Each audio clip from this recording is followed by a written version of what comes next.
All right, it is Friday, the Friday before Labor Day weekend, and my room has been functioning well now for about 3 weeks. We are on the third week of school now, going into the fourth week. Oh my goodness.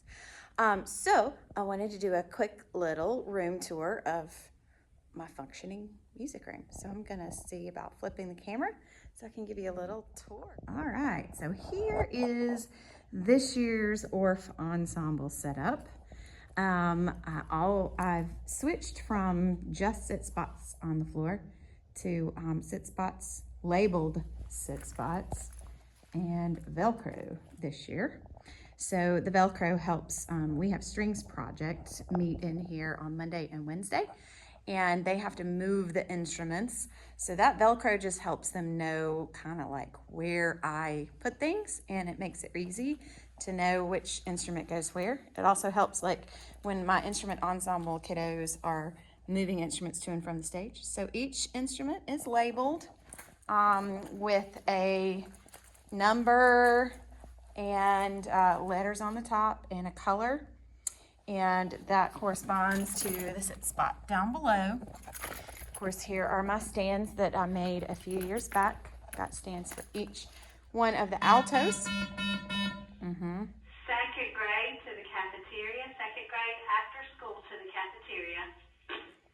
So my altos sit on the top, and these I actually use for my drum ensemble when they're doing bucket drumming and they're on their knees in front of the chorus.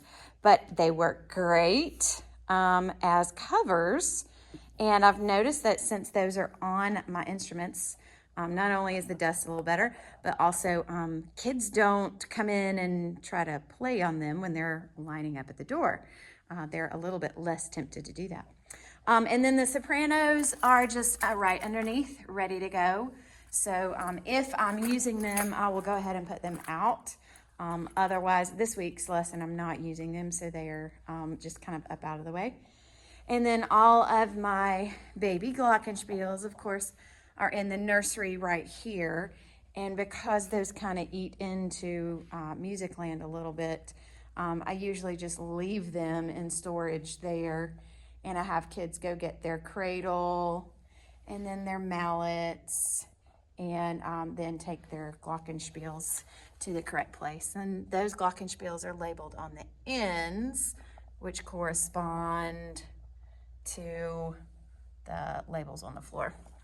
So, and then here's my demo board that I move to the front when we're doing different activities. So we've been doing some ORF stuff this week. That's been fun. And of course, Music Land. This week in Music Land, last week in Music Land, it was story time. Kindergarten read Music Is, and we read first grade My Mouth is a Volcano, and that's what we added those ORF instruments along with that story. But this week we're starting on our rhythm unit. So our rhythm words are going to start going up on the word wall. And in Music Land, we've been doing our heart chart. So kids have been playing the game there with our heart chart. And of course, Stinky Pete the pirate is always looking out with his one magical eye to make sure that everybody is doing things correctly, including hooking their fingers around their mallets, because Stinky Pete's best friend is Captain Hook. And Captain Hook likes those hooks around, fingers hooked around instead of little butterflies lighting on top. So that's one of my big rules about ORF. No little butterflies, hook your fingers around. And speaking of ORF, we did introduce that this week.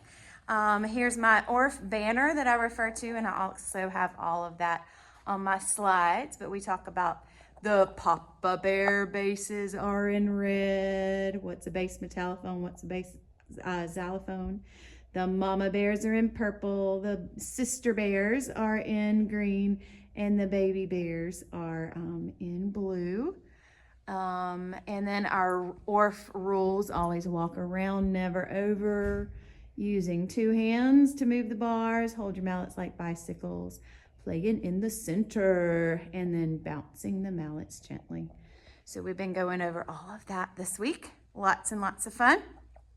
And then my older kids have been doing some beatbox jumping. So when I say that, that just means we've got our beat boxes here, and they've been jumping to the steady beat in the boxes.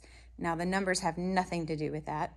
The numbers are actually only down because we've got chorus in here when we come back Tuesday, and those numbers just help my chorus members know where to sit or stand. But the beatboxing has been a lot of fun this week.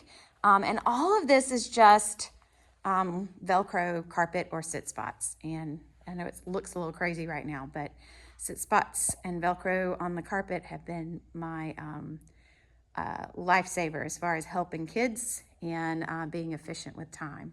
So yeah, that's just a little bit about what's going on in the music room. Been having a lot of fun. Here's my instrument cubbies. Not all the instruments are out, but we've been using drums the past couple of weeks. The listening lounge, this year I'm just using it as a special reward.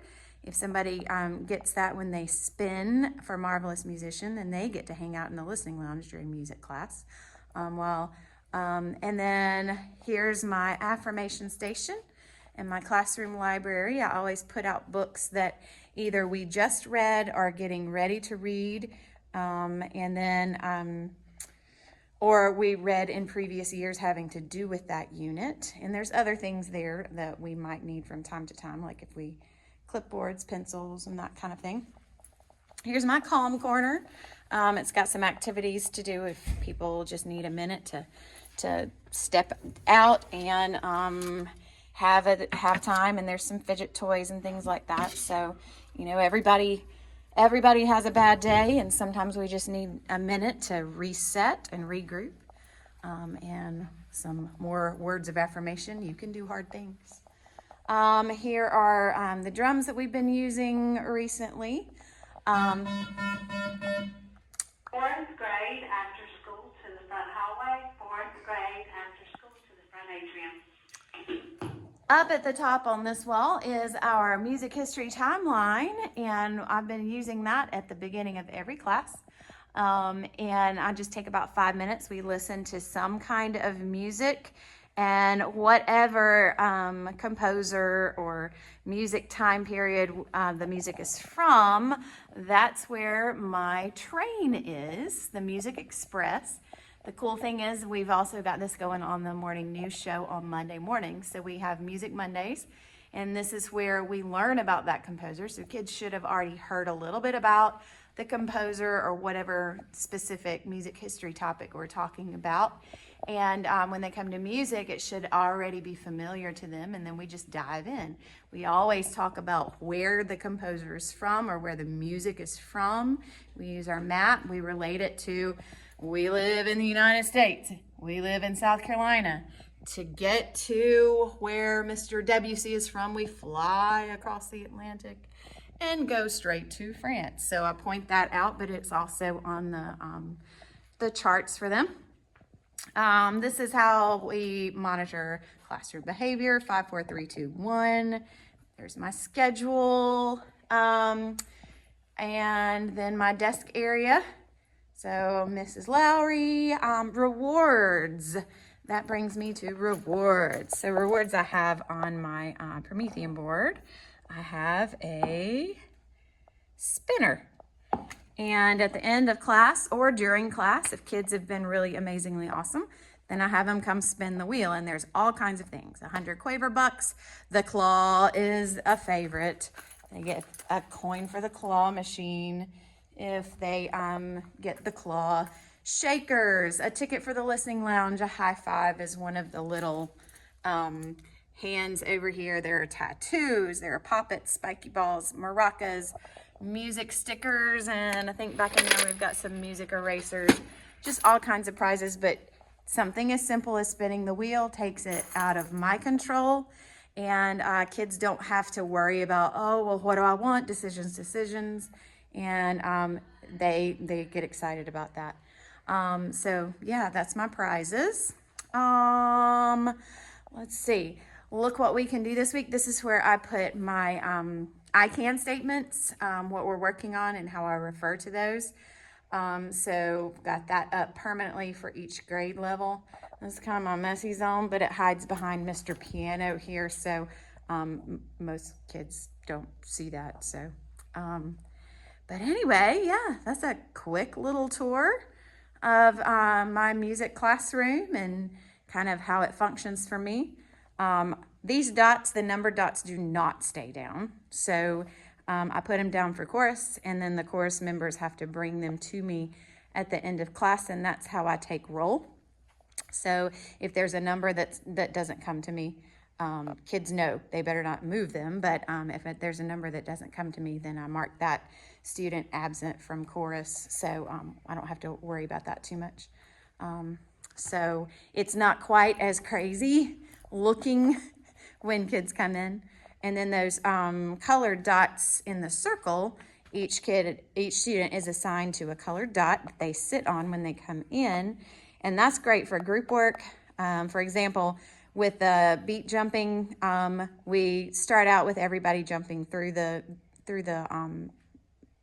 grid, and then we divide them up into two groups. So I have the reds, the blues, and the yellows line up on one side, and the oranges and the greens and the purples line up on the other side. So it's a great way to divide classes in half. A great way to, okay, if you sit on this dot, you go first, and kind of divide things up so it's not everybody rushing to the same thing at the same time. And then very quickly, outside bulletin board,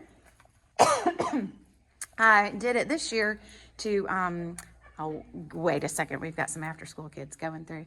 The after school, the bulletin board outside this year, I have it set up for chorus announcements, and we have the strings project that meets here 2 days a week for those announcements, so that students will always know what's going on with that. And I plan to put some pictures up of those activities as the year goes on. So I'll walk outside real quick and show you that.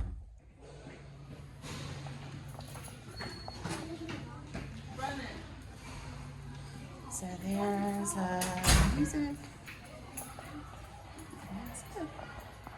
So there you have it, 2024 Mountain View Elementary School Music Room in all its glory. Hope you enjoyed that quick tour, and maybe it gave you some ideas for things you could do in your classroom. Or parents, maybe it gives you an idea of what we've got going on in music at Mountain View and the wonderful things that hopefully you hear your kiddos talking about, and now you can kind of share and envision what it's like for your child to come into my classroom. So have a wonderful day, wonderful long Labor Day weekend. Enjoy your time together. Bye-bye.